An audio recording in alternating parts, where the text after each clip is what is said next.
Hi, I'm Andrea from Italy, from movieplayer.it. Hello, Maya. Hello, Joachim. Hi. Hi. Uh, so, compliments on the show.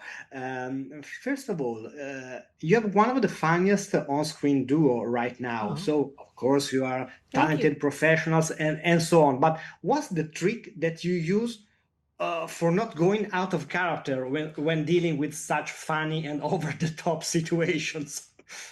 I mean, I think that's what we're trying to achieve. Like, there's no greater joy than making the funny person across from you laugh, and I think that's kind of what whether we're truly consciously doing it, I think that's what you hope for. Yeah, That's what you absolutely. want.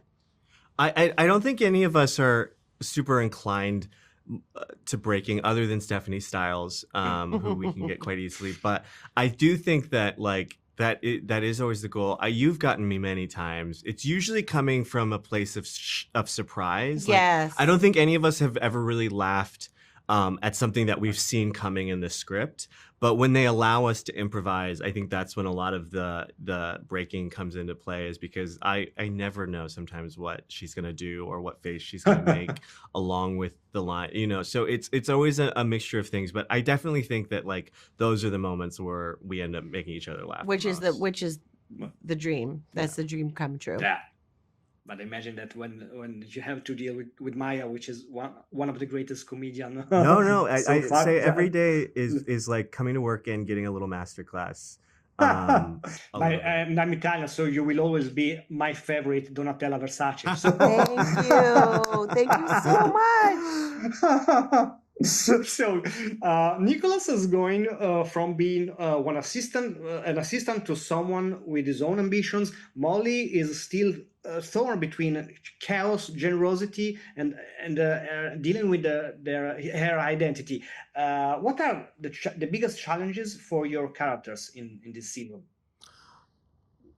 I think it's for Nicholas. It's a little bit like, who am I? What do I want? It's like, I think he's been so wrapped up in Molly's world and Mhm. has loved it and has loved his friendship that he's developed with Molly.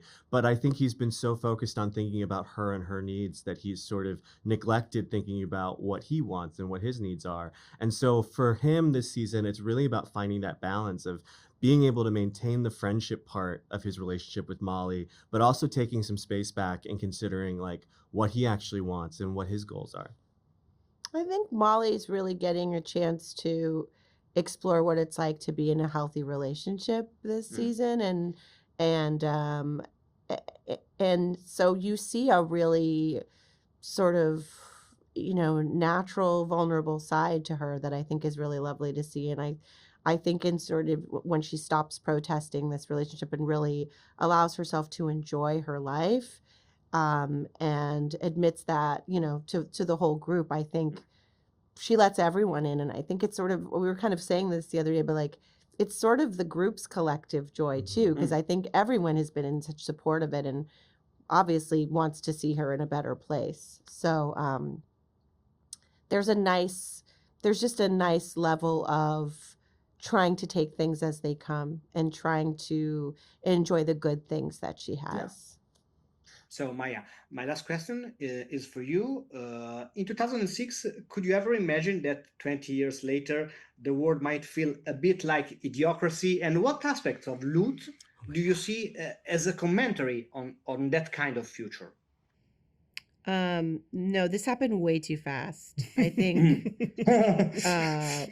we were laughing hysterically making Idiocracy, thinking that wouldn't this be hilarious, that the stupidest people in the world were in charge, and that, the president used to be in the World Wrestling Federation. And it's really dark and it's really not cute or funny at all. And I actually watched the film fairly recently just because um, um, somebody, a good friend of mine, had never seen it, and we were watching it, and it was sad.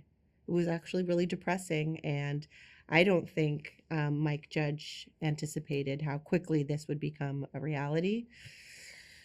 So it's really fucking depressing. What was the question? And how does Yeah. our show like comment on this? Well, I mean, the great thing about comedy is being able to comment on things happening in the world, and parody is such a fun way to explore, to talk about, or even to suggest, wealth and the idea of philanthropy and responsibility and what you can do with your wealth.